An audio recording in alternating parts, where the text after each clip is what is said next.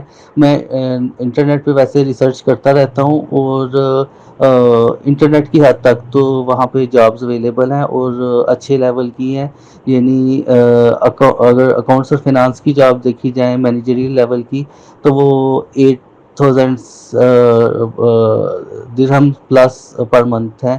اور اگر business intelligence developer کی دیکھی جائیں تو وہ راؤنڈ اباؤٹ 20,000 درہم پر منتھ کے راؤنڈ اباؤٹ ہیں. تو آپ کائنڈلی گائیڈ کر دیں کیونکہ میرا جو سوئچ میں نے کیا ہے فنانس کی جاب سے بزنس انٹیلیجنس، وہ فنینشیل ڈیٹا کو بزنس انٹیلیجنس میں کنورٹ کرنے کی اسکلز میں نے لرن کی ہیں اور اس کی سرٹیفکیشن گوگل سے لی ہیں. اور اس وقت میری 5 سرٹیفکیشن ہیں جس میں سے 3 certification Google data analyst, Google advance data analyst. آپ کو ضرور جانا چاہیے جی یو اے میں اس کے لیے. وہاں پہ جاب سیکر ویزا بھی ملتا ہے، لیکن یہ جو جابز آپ آن لائن ڈھونڈ رہے ہیں آپ ان کو اپلائی بھی کر کے دیکھیں، اور اپلائی کر کے اور دیکھیں کہ اس کا رسپانس کیا آتا ہے. کیا خیال ہے؟ ہو سکتا ہے کہ دور کے ڈھول سہانے ہو. ویسے یو اے کا ایک ویزا ملتا ہے جسے جاب سیکر ویزا کہتے ہیں، 3 ماہ کا ہوتا ہے. آپ 3 ماہ وہاں پہ رہ کے انٹرویو دیں، لوگوں کو وزٹ کریں، یہ وہ. تو آپ کو زیادہ مسئلہ اس لیے نہیں ہونا چاہیے کہ 2.5 گھنٹے 3 گھنٹے کی تو فلائٹ ہے یہاں سے. کراچی سے گھنٹہ ہی زیادہ لگتا ہے نا، تو 1.5 گھنٹے کی کراچی کی ہے اور آگے گھنٹہ اس کا لگا لے. 2.5-3 گھنٹے کی فلائٹ ہے یار، کوئی مسئلہ نہیں ہے. اور جاب سیکر ویزا جو ہے وہ بڑے آرام سے وہاں سے آپ منگوا سکتے ہیں. 100 درہم کا ہوتا ہے شاید، 100-200 درہم کا یا $100 کا ہوتا ہے، واٹ ایور دا کیس میں بھی. تو جائیں، قسمت آزمائیں اور دیکھیں پھر کیا ہوتا ہے. مطلب کہ ویسے جو امریکن نیا آؤٹ سورسنگ ہب اپنا آئی ٹی کا بنا رہے ہیں وہ پولینڈ کو بنا رہے ہیں. ٹھیک ہے، وہاں پہ جابز ہوں گی آئی ٹی کے پروفیشنل کے لیے ٹاپ لیول کی. اس کو بھی کنسیڈر کریں کسی نہ کسی لیول کے اوپر، اور آن لائن ان کو اپنے سی وی ضرور پھینکیے گا. ہم آپ کو یہی ایڈوائز کر سکتے ہیں یہاں سے موو کرنے سے پہلے. لمبا ہو گیا، اب تک کے لیے اتنا ہی. اگلے دادا پوتا شو میں پھر ملاقات ہوگی. اللہ تبارک و تعالیٰ آپ کو آسانیاں عطا کرے اور آسانیاں خلق خدا میں تقسیم کرنے کی توفیق عطا کرے.